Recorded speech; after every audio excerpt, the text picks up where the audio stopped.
नमस्कार, बहुत स्वागत है आपका। भगवान शिव को बहुत सारे पत्ते और पुष्प पसंद हैं, यहाँ तक कि दालें भी उनको मनोकामनाओं को पूर्ति के लिए अर्पित की जाती है। तो भगवान शिव को बिल्वपत्र के साथ कुछ पौधे के पुष्प और पत्ते अति प्रिय हैं। आज हम आपसे जुड़े हैं आक का पौधा, यानी जिसको हम आंकड़े का पुष्प या पौधा कहते हैं। तो भगवान शिव इस बस अगर आप एक भी पुष्प अर्पित कर दें तो शीघ्र प्रसन्न होकर आपकी समस्त इच्छाओं को पूरा कर देते हैं। तो श्रद्धा भाव से, भक्ति भाव से उनको अर्पित करें तो वो प्रसन्न होते हैं।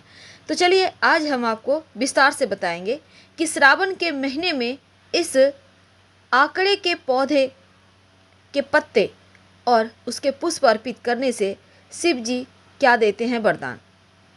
अगर आप श्रावण के महीने में हर रोज आक, अकाव या मदार कहा जाता है, इसके पुष्प अर्पित करें तो शिव जी प्रसन्न होकर सभी कामनाओं की पूर्ति करते हैं।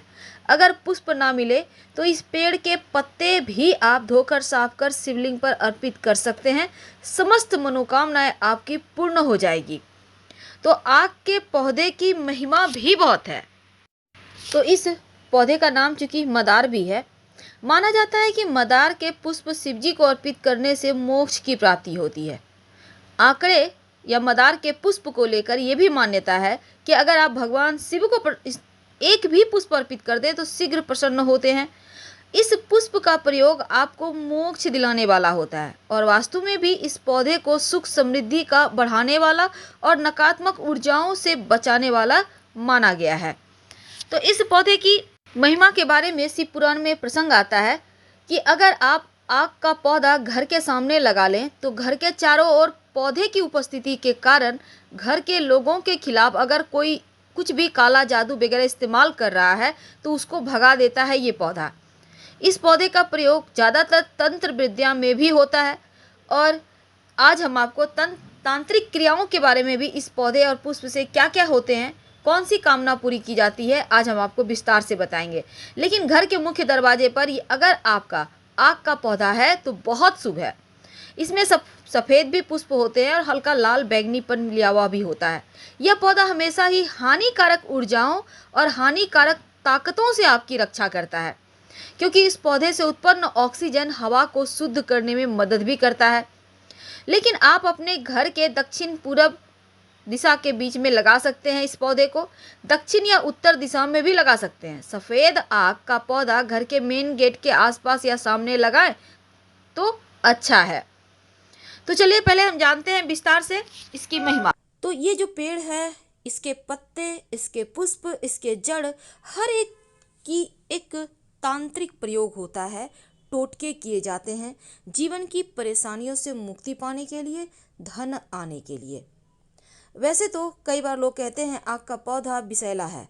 हालांकि यदि आक का सेवन उचित मात्रा में किया जाए तो फिर जटिल से जटिल बीमारियां भी दूर होती है। लेकिन ये किसी वैद्य की शरण में रहकर ही करें, वैसे अपने मन से कोई भी काम ना करें। लेकिन आज जो हम उपाय बताएंगे, टोटके बताएंगे, उसको आप कर सकते हैं, कहीं उससे कोई हानि नहीं होगी। शास्त्रों के अनुसार आक के पेड़ की पत्तियों को अगर घर के मुख्य दरवाजे के बाहर टांगा जाए तो उस घर पर, उस परिवार पे सदस्यों पर हर बुरी नज़र, दोष दूर रहता है। और आक के वृक्ष पर उत्पन्न होने वाले जो सफ़ेद पुष्प होते हैं वो भगवान शिव को बहुत प्रिय है और भगवान शिव का पसंदीदा रंग भी है, इसलिए आक का पुष्प शिव जी को बहुत भाते हैं। तो आज हम एक छोटा सा प्रयोग बताएंगे। कई बार क्या होता है, बहुत मेहनत के बाद भी पैसे नहीं आते, नहीं बचते हैं। इसकी वजह से घर में किसी तरह का वास्तु दोष भी हो सकता है या कुंडली के अशुभ ग्रहों का प्रभाव भी होता है। लेकिन उनसे छुटकारा पाने के लिए आक का पेड़ का छोटा सा प्रयोग बहुत फलता फूलता है। तो आज हम छोटा सा प्रयोग आपको बताएंगे। देखिए, अगर जीवन में आपको लगे कि जैसे घर में पैसा ही नहीं टिकता, धन जिस हिसाब से आता है उसी अनुसार चला जाता है, हमेशा रुपये पैसे की तंगी रहती है। अब इस तंगी से बचने के लिए क्या करेंगे? अपने घर के मुख्य दरवाजे पर आक के पेड़ की जड़, याद रखिए आक के पेड़ की जड़, लेकिन कैसे लाएंगे? देखिए, किसी भी आप शनिवार, रविवार, मंगलवार के दिन ला सकते हैं, लेकिन एक दिन पहले निमंत्रण दीजिएगा। कैसे देंगे? सबसे पहली बात तो आप एक सुपारी, एक लोटा जल, एक सिक्का लेकर जाइएगा। पेड़ के पास जल डाल दें जहाँ पर से आपको जड़ निकालना है। एक बात हमेशा ही याद रखिए, पूरा पेड़ मत उखाड़िएगा, थोड़ा सा जड़ लेके आना है। और सिक्का और सुपारी रख दें। फिर आप उनसे कहें कि हम आपको कल लेने आएंगे। इसके बाद अगले दिन सुबह जाइए, थोड़ा सा जड़ निकाल कर ले आइए, उनको प्रणाम कीजिए। तो जब आक का पेड़ का जड़ आप ले आएं, तब नीले कपड़े यानी ब्लू कपड़ा में लपेट कर अपने घर के मुख्य दरवाजे पर टांग दें, लटका दें। ऐसा आप चाहे तो नीला धागा भी इस जड़ के ऊपर से बांध के लटका सकते हैं। नकारात्मक शक्तियां घर में प्रवेश नहीं करती, घर में सुख समृद्धि दिन दूनी रात चौगुनी बढ़ती चली जाती है। कई बार क्या होता है कि आपके घर में जैसे होती है माँ, बेटियां हैं, बहू हैं, बहुत दिन से शादी को हो गया है, संतान नहीं हो रहा है। तब ऐसे में रवि पुष्य नक्षत्र या गुरु पुष्य नक्षत्र के दिन आक के पेड़ का जड़ आप ले आइए और लाल, पहले तो जड़ लाकर आप शिव जी के मंदिर में जाइए, शिवलिंग पर एक लोटा जल अर्पित करें और इस जड़ को धो लीजिएगा पहले। इसके बाद शिवलिंग के ऊपर से 21 बार वार ले, सीधा वारना है, उल्टा नहीं। अब इसको लाल धागे के सहारे अपने कमर में बांध लें। शिव जी के आशीर्वाद से 3 महीने में ही खुशखबरी मिलेगी। तो एक छोटा सा प्रयोग है, इसको जरूर करें। अब हम बात करते हैं धन की। कई बार क्या होता है ना, आपके बरकत रुक जाती है, सारे काम बिगड़ने लगते हैं। तब एक छोटा सा काम करें, आक के पेड़ की जड़ थोड़ा सा ले आइए। अब लाकर गणेश जी के सामने रखें, धोकर रखिएगा। अब पूजा के बाद इस जड़ को अपनी तिजोरी में रख दें। जो भी धन की बाधाएं हैं ना, वो समाप्त हो जाएगी। वैसे सफेद आक का ज्यादा महत्व है, क्योंकि इसका प्रयोग तंत्र विद्या में भी होता है। इसमें जो पुष्प होते हैं ना, अब देखिए जड़ से निकलने वाले जो दूध होते हैं, वो भी बहुत सारे जीवन के परेशानियों को दूर करने वाले होते हैं। अगर शुभ मुहूर्त में, जैसा हमने कहा कि मंगलवार शनिवार के दिन ये प्रयोग करें तो ज़्यादा अच्छा है। वैसे एक छोटा सा काम आप कर सकते हैं। कई बार क्या होता है, धन की परेशानी ज़्यादा परेशान करती है, तब आपके जीवन के कष्टों को दूर करने के लिए आप नियमित रूप से हर सोमवार शिव जी यानी शिवलिंग पर जाकर आप आक के पुष्प की माला बनाकर उनको पहनाएं, तो आपके जीवन के दुख दूर हो जाते हैं। और अगर रवि पुष्य नक्षत्र में लाल कपड़े में लपेटकर आक का जड़ अपने धन के स्थान पे रखें या अपने घर में ही रख दें, तो आपके घर में सुख शांति समृद्धि बढ़ती है। वैसे ये आप अपने घर में तिजोरी में भी रख सकते हैं, कोई दिक्कत नहीं है। कई बार क्या होता है ना, शत्रु विरोधी बहुत परेशान करते हैं, आप तंग आ जाते हैं, लेकिन क्या करेंगे, कई बार अपने शत्रु होते हैं, पड़ोसी शत्रु होते हैं, आप परेशान हैं, आप चाहते हैं कि शत्रु परेशान करना छोड़ दे या आपको छोड़कर ही कहीं चला जाए, तो क्या करेंगे? सफ़ेद आक का पौधा जहाँ पे है वहाँ पे जाइए।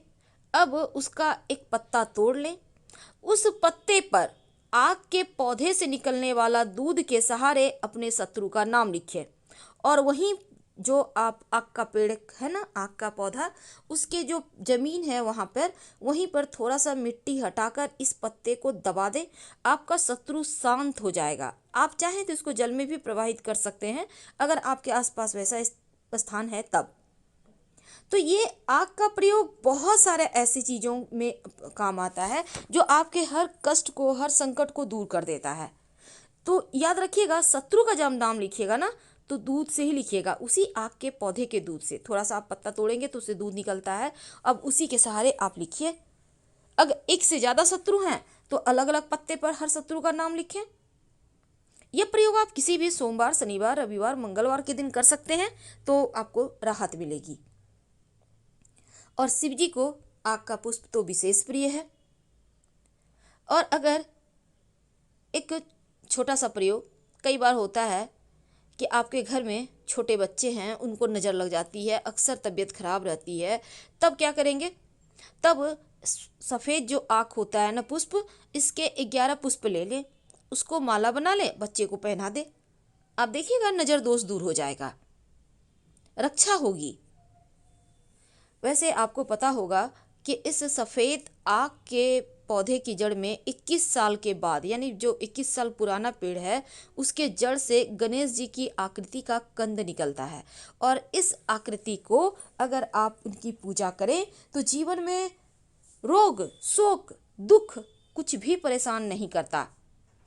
वैसे तो आप जो सफ़ेद आक है ना, अगर सफ़ेद आक का जड़ अपने घर के मुख्य दरवाजे पर टांगते हैं, या फिर आपको लगता है आपके घर में कोई व्यक्ति है जिसको किसी ने कुछ कर दिया है, कई बार ऐसा हो जाता है, तब सफ़ेद आक का जड़ लाकर उस व्यक्ति को जो पीड़ित है उनके गले में पहना दें काले धागे के सहारे। वैसे सफ़ेद धागा भी चलेगा, दोनों में आपको जो इच्छा हो। देखिएगा, जो भी किसी ने किया होगा वो वापस से उसके पास चला जाएगा। हम आपसे विदा लेते हैं। जानकारी अच्छी लगे, आपको इससे लाभ हो, तब लाइक कीजिए वीडियो को, चैनल को सब्सक्राइब कीजिए, अपनों से शेयर कीजिए, और अगर कोई प्रश्न है तो ज़रूर आप हमारे कमेंट बॉक्स में आइए।